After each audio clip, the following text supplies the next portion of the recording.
TSPSC group 2 అభ్యర్థులకు group 2కు సంబంధించి మొత్తం 4 పేపర్లు ఉంటాయి.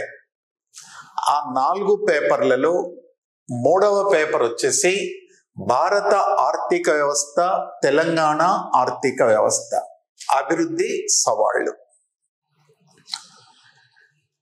భారతదేశ ఆర్థిక వ్యవస్థ, తెలంగాణ ఆర్థిక వ్యవస్థ, భారతదేశ అభివృద్ధి సవాళ్లను 3 సెక్షన్లుగా విభజించినారు.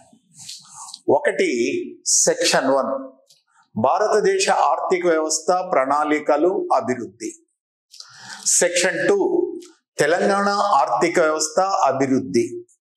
సెక్షన్ 3 భారతదేశ ఆర్థిక వ్యవస్థ, అభివృద్ధి సవాళ్లు.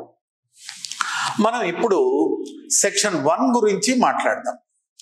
సెక్షన్ 1 వచ్చేసి భారతదేశ ప్రణాళికాబద్ధమైన అభివృద్ధి. భారతదేశంలో ప్రణాళికాబద్ధమైనటువంటి అభివృద్ధిలో భాగంగా 5 చాప్టర్లు ఉన్నాయి. ఆ 5 చాప్టర్లో మొదటి చాప్టర్ అధ్యాయం 1 భారతదేశంలో జనాభా లక్షణాలు, జనాభా పరిమాణం మరియు జనాభా వృద్ధి రేటు, జనాభా నిర్మాణము, వృత్తుల వారి విభజన, జనాభా విధానాలను మొదటి చాప్టర్గా నిర్ణయించినారు. దీన్నే డెమోగ్రఫీ, జనాభా శాస్త్రము అని అంటారు. ఈ చాప్టర్లో మనము మానవ వనరులు, అభివృద్ధి, జనాభా పరిణామ సిద్ధాంతాలు, ఆధునిక టిఆర్ మాల్తస్ జనాభా పరిణామ సిద్ధాంతం, ఆధునిక జనాభా సిద్ధాంతాలు మరియు భారతదేశంలో జనాభా లెక్కలు, భారతదేశంలో జనాభా పెరుగుదల ధోరణులు, వృద్ధి ధోరణులు, 2011 జనాభా లెక్కలు, సామాజిక ఆర్థిక కులగణన మరియు జనాభా పెరుగుదల రేటును నియంత్రించడానికి ప్రభుత్వం ప్రకటించి అమలు పరచిన జనాభా విధానాలు మొదలైనటువంటి అంశాలన్నిటినీ మనము ఇక్కడ చర్చించబోతున్నాం. వీటిలో భాగంగా మొదటగా మానవ వనరులు, అభివృద్ధి. ఒక దేశంలో అభివృద్ధి అనేది ఆ దేశంలోని భౌతిక వనరులు, సహజ వనరులు, మానవ వనరులు, ఆర్థిక వనరులపై ఆధారపడి ఉంటుంది. అది భారతదేశం కావచ్చు, అమెరికా కావచ్చు, చైనా కావచ్చు, జపాన్ కావచ్చు, శ్రీలంక కావచ్చు. కనుక ఏ దేశములోనైనా ఆర్థికాభివృద్ధి అనేది ప్రధానంగా 4 కారకాంశములపై ఆధారపడి ఉంటుంది. అవి 1 భౌతిక వనరులు, సహజ వనరులు, మానవ వనరులు, ఆర్థిక వనరులు. ప్రారంభంలో ఒక దేశం యొక్క ఆర్థిక అభివృద్ధి ఆ దేశంలో ఉన్నటువంటి సహజ వనరులపై ఆధారపడి ఉంటుంది అన్నారు. తరువాత కొంతకాలానికి భౌతిక వనరులపై ఆధారపడి ఉంటుంది అంటారు. మరి సహజ వనరులను, భౌతిక వనరులను సమర్థవంతంగా వినియోగించుకోవాలంటే ఆర్థిక వనరులు కూడా కావాలి అనుకున్నారు. అయితే 1960 దశకం నుంచి ఒక దేశం యొక్క ఆర్థికాభివృద్ధి ఆ దేశంలో ఉన్నటువంటి సహజ వనరులపైన, భౌతిక వనరులపైన, ఆర్థిక వనరులపైన, మానవ వనరులపై కూడా ఆధారపడి ఉంటుంది. కనుక ఆర్థికాభివృద్ధిని నిర్ణయించు కారకాంశములలో మానవ వనరులు అనేటివి ప్రధానమైనటువంటిది అని చెప్పవచ్చునండి. ఏదైనా ఒక దేశంలో సహజ వనరులను సమర్థవంతంగా, అభిలషణీయముగా వినియోగిస్తే ఆ దేశంలో అధిక ఉత్పత్తిని సాధించవచ్చు, ఆర్థిక ప్రగతిని సాధించవచ్చు. కనుక ఒక దేశంలో వనరులను, సహజ వనరులను సమర్థవంతంగా, అభిలషణీయంగా వినియోగించి అధికోత్పత్తిని మరియు ఆర్థికాభివృద్ధి సాధన అనేది ఆ దేశంలో ఉన్నటువంటి మానవ వనరులపై ఆధారపడి ఉంటుంది. ఒక దేశం యొక్క ఆర్థికాభివృద్ధి ఆ దేశంలో ఉన్నటువంటి భౌతిక వనరులపైన, సహజ వనరులపైన, ఆర్థిక వనరులపైన, మానవ వనరులపై ఆధారపడి ఉంటుంది.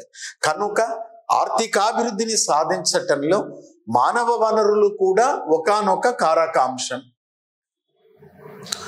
మరి ఒక దేశంలో ఉన్నటువంటి సహజ వనరులను, భౌతిక వనరులను అభిలషణీయముగా సమర్థవంతంగా వినియోగించి ఆర్థికాభివృద్ధిని సాధించడం అనేది ఆ దేశంలోని మానవ వనరుల సామర్థ్యంపై ఆధారపడి ఉంటుంది. ఉదాహరణకి భారతదేశంలో సహజ వనరులు పుష్కలంగా ఉన్నాయి,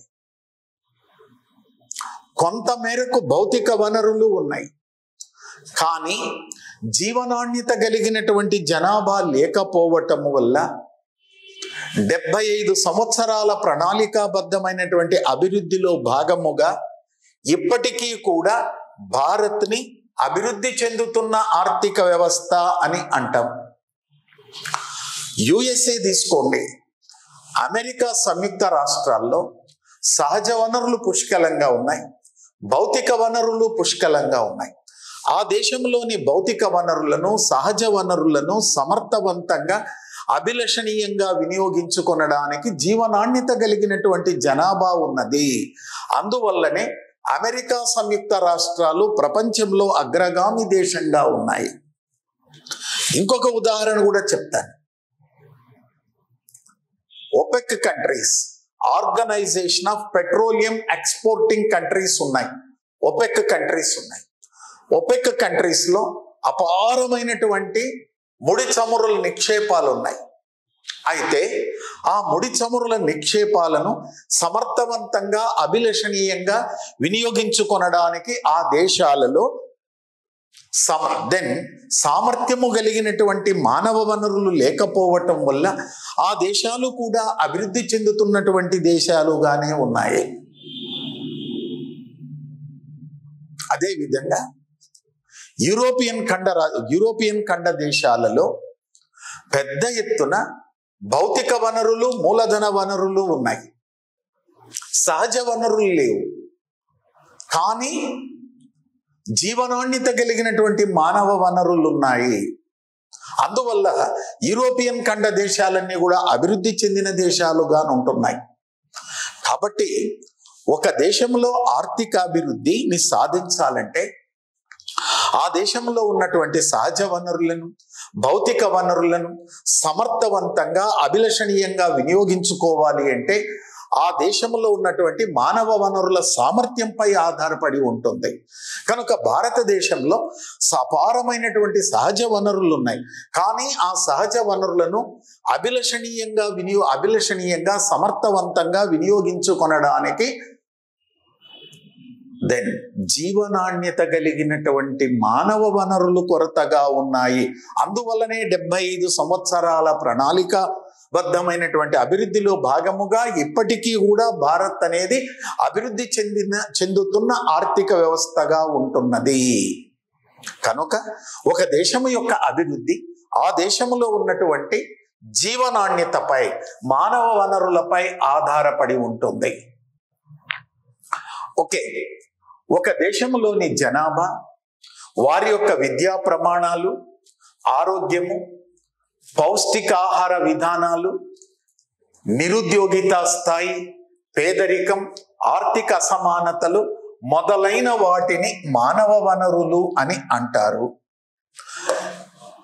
ఓకే, ఇంతకు మానవ వనరులు అంటే ఏమిటి? ఒక దేశంలోని జనాభా పరిమాణం, వారి యొక్క విద్యా ప్రమాణాలు, ఆరోగ్యం, పౌష్టికాహార విధానాలు మరియు నిరుద్యోగిత, పేదరికము, ఆర్థిక సమానతలు మొదలైనటువంటి వాటినన్నిటినీ కూడా మానవ వనరులు అని అంటారు. ఒక దేశంలో జీవనాణ్యత కలిగిన జనాభా, అభిలషణీయ స్థాయిలో ఉంటే ఆ జనాభాని మానవ వనరులు అని అంటారు. భారతదేశంలో జీవనాణ్యత కలిగినటువంటి జనాభా అభిలషణీయ స్థాయిలోనుంటే దానిని మానవ వనరులు అంటారు. అంటే ప్రతి దేశంలో కూడా నైపుణ్యాలు కలిగినటువంటి జనాభా ఉండాలి, నైపుణ్యాలు కలిగినటువంటి శ్రామికులు ఉండాలి. దేశంలో నైపుణ్యాలు కలిగి ఉండి, ఆరోగ్యం కలిగి ఉండి, పౌష్టికాహారాన్ని కలిగి ఉండి, అధిక విద్యా ప్రమాణాలు కలిగి ఉంటే దాన్ని మానవ వనరులు అంటారు. భారతదేశంలో ఈరోజు అత్యధిక మంది శ్రామికులు ఉన్నారంటే ఈ శ్రామికులందరికీ విద్యా ప్రమాణాలు ఉండాలా, సాంకేతిక విజ్ఞానం ఉండాలా, జీవనాణ్యత ఉండాలా, మరి ఆ తర్వాత ఆరోగ్యం ఉండాలి. ఆరోగ్యం ఉండాలంటే పౌష్టికాహారం కావాలి, ఆరోగ్య విధానాలు కావాలి. అప్పుడే వాళ్ళు అభివృద్ధి చెందడానికి అవకాశం ఉంది. అందువల్ల ఏ దేశంలోనైతే జీవనాణ్యత కలిగిన జనాభా అభిలషణీయ స్థాయిలోనుంటే ఆ జనాభాను మానవ వనరులు అని అంటారు. జీవనాణ్యత కలిగిన జనాభా, నైపుణ్యాలు కలిగినటువంటి జనాభాని మానవ మూలధనము అని అంటారు.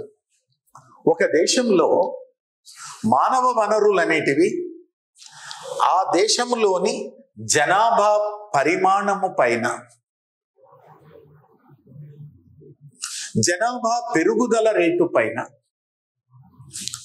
జీవనాణ్యత పైన, విద్యా ప్రమాణాల పైన, ఆరోగ్య సదుపాయాల పైన ఆధారపడి ఉంటుంది. ఒక దేశంలో మానవ వనరులు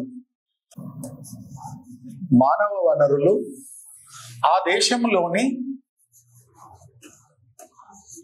జనాభా పరిమాణముపై, జనాభా పరిమాణము, జనాభా వృద్ధి రేటు, జనాభా వృద్ధి రేటు, విద్యా ప్రమాణాలు, విద్యా ప్రమాణాలు,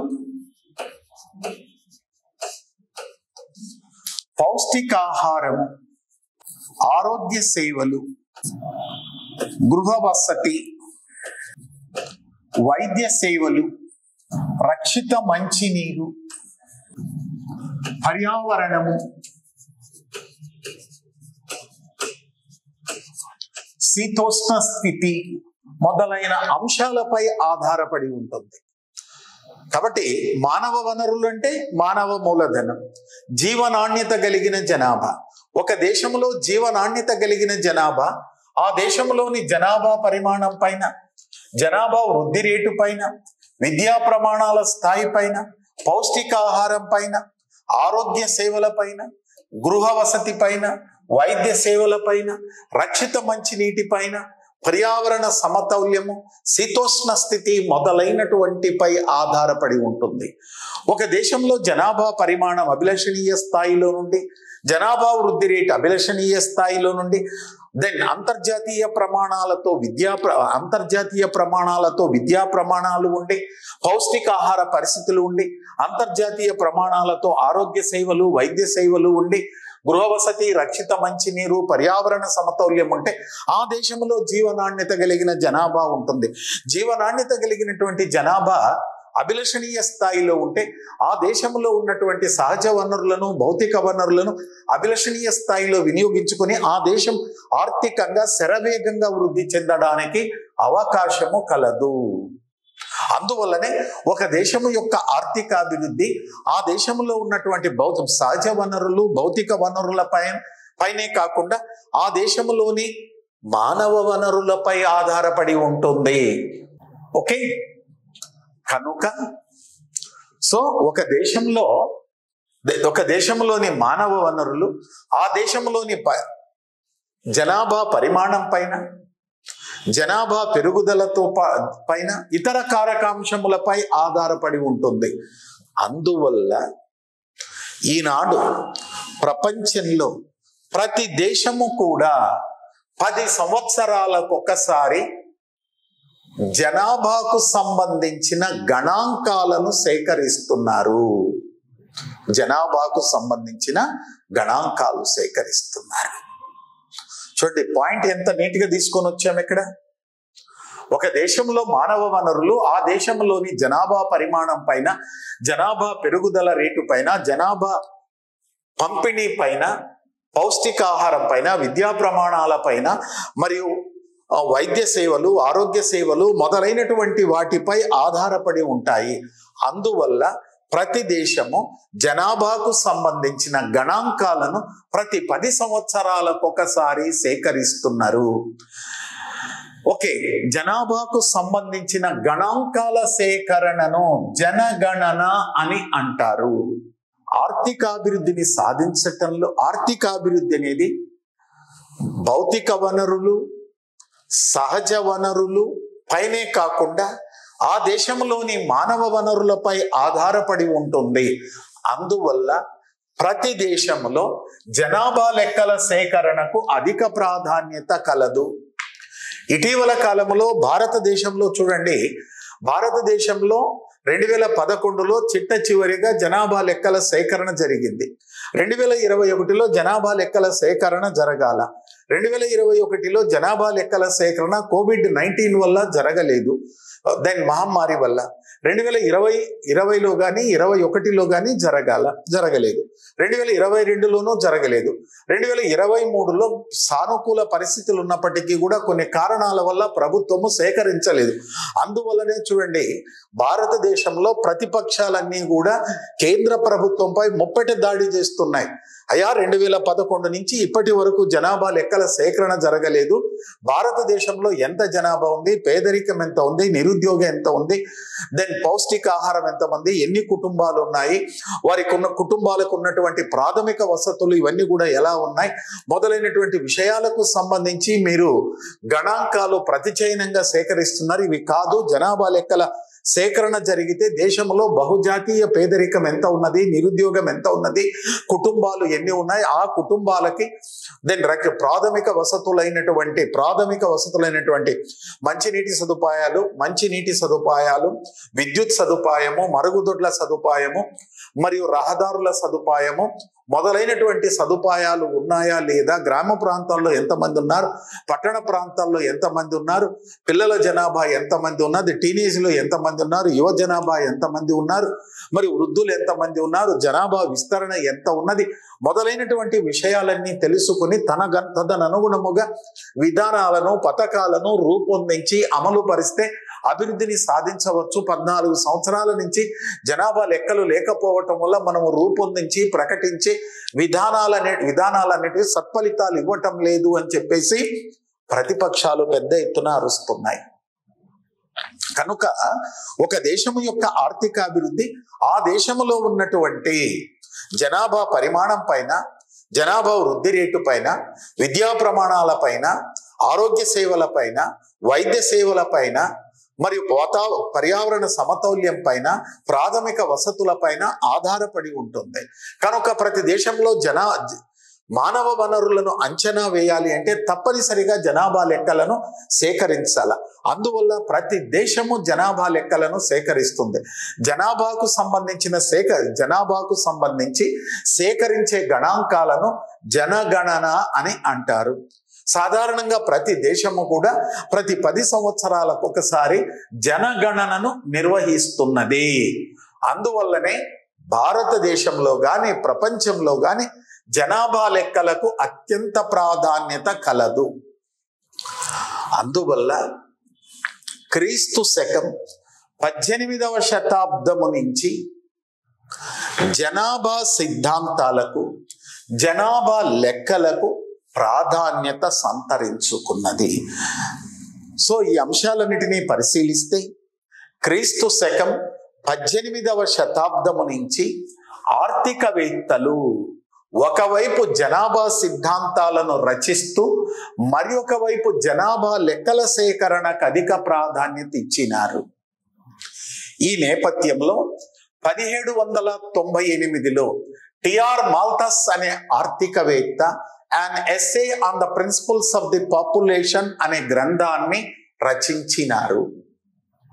టిఆర్ మాల్థస్ తన గ్రంథమైనటువంటి an essay on the principles of the population నందు మొట్టమొదటగా జనాభా సిద్ధాంతమును రచించినారు. టిఆర్ మాల్థస్ రచించినటువంటి జనాభా సిద్ధాంతమును సాంప్రదాయ జనాభా సిద్ధాంతం అని అంటారు. టిఆర్ మాల్థస్ ప్రకారము లేక టిఆర్ మాల్థస్ సాంప్రదాయ జనాభా సిద్ధాంతము ప్రకారము ఒక దేశంలో జనాభా పెరుగుదల రేటు ఆ దేశంలోని టిఆర్ మాల్థస్ ప్రకారము ఒక దేశంలో జనాభా పెరుగుదల రేటు మరియు జనాభా పరిమాణము ఆ దేశంలోని ఆహార ధాన్యాల ఉత్పత్తిపై ఆధారపడి ఉంటుంది. ఇక్కడ పాయింట్స్ ఏంటంటే ఒక దేశంలో ఆర్థికాభివృద్ధి అనేది ఆ దేశంలో ఉన్నటువంటి భౌతిక వనరులు సహజ వనరులపైనే కాకుండా మానవ వనరులపై ఆధారపడి ఉంటుంది. మానవ వనరులకు సంబంధించినటువంటి గణాంకాల సేకరణకు అత్యంత ప్రాధాన్యత కలదు. మానవ వనరులకు సంబంధించిన గణాంకాలను సేకరించాలంటే ప్రతి దేశము కూడా జనాభా లెక్కలను సేకరిస్తున్నది. జనాభా లెక్కల దెన్ మానవ వనరులకు సంబంధించి లేక జనాభాకు సంబంధించి గణాంకాల సేకరణనే జనగణన అని అంటారు. మరి ప్రపంచంలో ప్రతి దేశము కూడా 10 సంవత్సరాలకు ఒకసారి జనగణనను నిర్వహిస్తూ ఉన్నది. ఈ నేపథ్యంలో జనాభా లెక్కలకు ప్రపంచంలో ప్రతి దేశంలో అత్యంత ప్రాధాన్యత సంతరించుకున్నది. ఇలాంటి పరిస్థితులలో క్రీస్తు శకం 18వ శతాబ్దం నుంచి ఆర్థికవేత్తలు ఒకవైపు జనాభా లెక్కల సేకరణకు ప్రాధాన్యత ఇస్తూ మరి ఒక వైపు జనాభా సిద్ధాంతాలను రచించినారు. ఈ జనాభా సిద్ధాంతాల రచనకు మూల పురుషుడు టిఆర్ మాల్థస్. టిఆర్ మాల్థస్ అనే ఆర్థికవేత్త క్రీస్తు శకం 1798లో an essay on the principles of the population అనే గ్రంథాన్ని రచించినారు. టిఆర్ మాల్థస్ తన గ్రంథములో మొట్టమొదటగా జనాభాకు సంబంధించి ఒక సిద్ధాంతమును రచించినారు. టిఆర్ మాల్థస్ రచించినటువంటి సిద్ధాంతమును సాంప్రదాయ జనాభా సిద్ధాంతం అంటారు. టిఆర్ మాల్థస్ రచించిన సాంప్రదాయ జనాభా సిద్ధాంతము ప్రకారం ఒక దేశంలో జనాభా పెరుగుదల రేటు కానీ జనాభా పరిమాణము కానీ ఆ దేశంలో ఉన్నటువంటి వ్యవసాయ రంగ అభివృద్ధి ఆహార ధాన్యాల ఉత్పత్తిపై ఆధారపడి ఉంటుంది. ఆహార ధాన్యాల ఉత్పత్తి పెరిగితే జనాభా పెరుగుతుంది. ఆహార ధాన్యాల ఉత్పత్తి తగ్గితే జనాభా పెరుగుతుంది. అందువల్ల టిఆర్ మాల్థస్ ప్రకారము ఒక దేశంలో ఆహార ధాన్యాల ఉత్పత్తి జనాభా పెరుగుదల మధ్య అనులోమానుపాత సంబంధము కలదు అని చెప్పినాడు. అయితే ఆయన అభిప్రాయం నువ్వు ఆమోదించు, తిరస్కరించు, విమర్శించు, అది నీ ఇష్టం. కానీ టిఆర్ మాల్థస్ చెప్పాడు. టిఆర్ మాల్థస్ ప్రకారం టిఆర్ మాల్థస్ జనాభా సిద్ధాంతం ప్రకారము ఓకే మాల్థస్ జనాభా సిద్ధాంతము ప్రకారం మాల్థస్ ప్రతిపాదించిన జనాభా సిద్ధాంతము ప్రకారం ఒక దేశంలో జనాభా ఎల్లప్పుడూ గుణశ్రేణిలో పెరుగుతుంది. 2, 4, 8, 16, 32, 64, 128, 256 గుణ శ్రేణిలో పెరుగుతాయి. అయితే ఆహార ధాన్యాల ఉత్పత్తి ఎల్లప్పుడూ అంక శ్రేణిలో 1, 2, 3, 4, 5, 6, 7 అర్థమెటిక్ సిరీస్ లో పెరుగుతాయి. టిఆర్ మాల్థస్ ప్రతిపాదించిన సాంప్రదాయ జనాభా సిద్ధాంతం ప్రకారము ఒక దేశంలో జనాభా వృద్ధి రేటు జనాభా పరిమాణం ఆ దేశంలో వ్యవసాయ రంగంపై ఆధారపడి ఉంటుంది. ఒక దేశంలో వ్యవసాయ రంగం బాగా అభివృద్ధి చెందితే జనాభా కూడా వేగంగా పెరుగుతుంది. ఒక దేశంలో వ్యవసాయ రంగం వెనుకబడి ఉంటే జనాభా కూడా వెనుకబడి ఉంటుంది. అదేవిధంగా టిఆర్ మాల్థస్ ప్రకారము లేక సాంప్రదాయ జనాభా సిద్ధాంతం ప్రకారము ప్రతి దేశంలో జనాభా ప్రతి 25 సంవత్సరాలకు ఒకసారి రెట్టింపు అవుతుంది. టిఆర్ మాల్థస్ తన సిద్ధాంతమును ప్రపంచంలో అధిక జనాభాతో బాధపడుతున్నటువంటి దేశాలను పరిగణలోకి తీసుకొని రచించినాడు. అందువల్ల ఆయన ఒక వ్యాఖ్య చేశాడండి. అధిక జనాభాతో బాధపడుతున్నటువంటి దేశాలలో జీవముతో పుట్టిన ప్రతి అదనపు బిడ్డ నరకాన్ని సృష్టిస్తాడు అని వ్యాఖ్యానిస్తాడండి. టిఆర్ మాల్థస్ తన సాంప్రదాయ జనాభా సిద్ధాంతాన్ని ప్రపంచంలో అధిక జనాభాతో బాధపడుతున్నటువంటి దేశాలను పరిగణలోకి తీసుకొని తన సిద్ధాంతాన్ని రచించినాడు. మరి టిఆర్ మాల్థస్ తన జనాభా సిద్ధాంతంలో లేక సాంప్రదాయ జనాభా సిద్ధాంతంలో ఒక చోట ఒక మాట అంటాడు. ఏమంటాడంటే, ప్రతి గృహములో అదనపు బిడ్డ జననం ఒక శుభోదయం, కానీ భూమిపై పుట్టే ప్రతి అదనపు బిడ్డ నరకాన్ని సృష్టిస్తాడు అని వ్యాఖ్యానించినాడు. భూమిపై పుట్టే ప్రతి అదనపు బిడ్డ నరకాన్ని సృష్టిస్తాడు అని వ్యాఖ్యానించినాడు. ఓకే, టిఆర్ మాల్థస్ వ్యాఖ్యానించినటువంటి ఈ వాక్యమును పరిశీలిస్తే మనకి ఇక్కడ ఒక అంశం అనేది స్పష్టంగా తెలుస్తూ ఉంది. ఏమిటది అంటే, టిఆర్ మాల్థస్ ప్రకారము అదనంగా పుట్టినటువంటి బిడ్డ యొక్క నోరు కడుపును మాత్రమే చూసినాడు.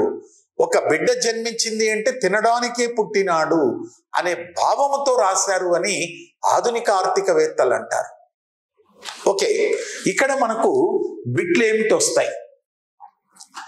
ప్రతి గృహములో అదనపు బిడ్డ జననం ఒక శుభోదయం అయితే భూమిపై పుట్టే ప్రతి అదనపు బిడ్డ నరకాన్ని సృష్టిస్తాడని వ్యాఖ్యానించిన ఆర్థికవేత్త టిఆర్ మాల్థస్. ప్రపంచంలో మొట్టమొదటగా జనాభా సిద్ధాంతాలను రచించిన ఆర్థికవేత్త టిఆర్ మాల్థస్. టిఆర్ మాల్థస్ రచించినటువంటి జనాభా సిద్ధాంతము సాంప్రదాయ జనాభా సిద్ధాంతము. టిఆర్ మాల్థస్ రచించిన గ్రంథం an essay on the principles of the population.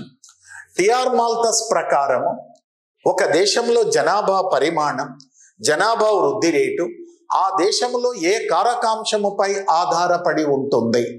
వ్యవసాయ రంగం. టిఆర్ మాల్థస్ ప్రకారము జనాభా పెరుగుదల మరియు వ్యవసాయ రంగ అభివృద్ధి మధ్య ఎలాంటి సంబంధం కలదు? అనులోమానుపాత సంబంధము కలదు. టిఆర్ మాల్థస్ ప్రకారము ఎన్ని సంవత్సరాలకు ఒకసారి జనాభా రెండింతలవుతుంది? 25 సంవత్సరాలకి. టిఆర్ మాల్థస్ ప్రకారము జనాభా ఏ శ్రేణిలో పెరుగుతుంది? గుణ శ్రేణిలో. టిఆర్ మాల్థస్ ప్రకారము ఆహార ధాన్యాల ఉత్పత్తి ఏ శ్రేణిలో పెరుగుతుంది? అంక శ్రేణి. టిఆర్ మాల్థస్ ప్రకారము జనాభా పరిమాణం, జనాభా వృద్ధి రేటు దేనిపై ఆధారపడి ఉంటుంది? ఆహార ధాన్యాల ఉత్పత్తిపై. మరి T R Malthus an essay on the principles of the population అనే గ్రంథాన్ని ఏ సంవత్సరములో ప్రచురించినాడు? 1798. ప్రపంచంలో జనాభా సిద్ధాంతాలకు, జనాభా లెక్కలకు ఎప్పటి నుంచి ప్రాధాన్యత సంతరించుకున్నది? 18వ శతాబ్దం వరకు. జనాభాకు సంబంధించిన గణాంకాల సేకరణను ఏమని పిలుస్తారు? జనగణన. భారతదేశంలో జనగణన ఎన్ని సంవత్సరాలకు ఒకసారి సేకరిస్తారు? 10 సంవత్సరాలకు ఒకసారి. భారతదేశంలో జనగణనను ఏ పద్ధతిలో సేకరిస్తారు? జనాభా పద్ధతిలో సేకరిస్తారు. ఒక దేశంలో జీవనాణ్యత కలిగినటువంటి జనాభాను ఏమంటారు? మానవ వనరులు. ఒక దేశంలో నున్న సహజ వనరులను, భౌతిక వనరులను అభిలషణీయంగా సమర్థవంతంగా వినియోగించుకోవాలంటే ఆ దేశంలో ఏ వనరులు ఉండాలి? మానవ వనరులు ఉండాలి. దేశంలో జీవనాణ్యత కలిగిన జనాభాను ఏమని పిలుస్తారు? మానవ వనరులు. మానవ వనరులు అనేటివి ప్రధానంగా దేనిపై ఆధారపడి ఉంటాయి? జనాభా పరిమాణం పైన, జనాభా వృద్ధి రేటు పైన, దెన్ విద్యా ప్రమాణాలపైన, ఆరోగ్య ప్రమాణాలపై, ఆరోగ్య సేవలపైన, వైద్య సేవలపైన, పర్యావరణం పైన, శీతోష్ణ స్థితి పైన, పౌష్టికాహారము, రక్షిత మంచినీరు, గృహ వసతిపై ఆధారపడి ఉంటాయి. అందువల్ల ఒక దేశంలో జీవనాణ్యత కలిగినటువంటి జనాభా ఉండాలంటే ఆ దేశంలో పెద్ద ఎత్తున విద్య, వైద్యము, ఆరోగ్యము, గృహ వసతి, పారిశుద్ధ్యము, రక్షిత మంచినీరు, కుటుంబ సంక్షేమము, పర్యావరణము మొదలైనటువంటి వాటిపై వ్యయము చేయవలెను. ప్రజల యొక్క జీవనాణ్యతను పెంచడానికి చేసిన వ్యయమును ఏమంటారు? మానవ మూలధనము అని అంటారు.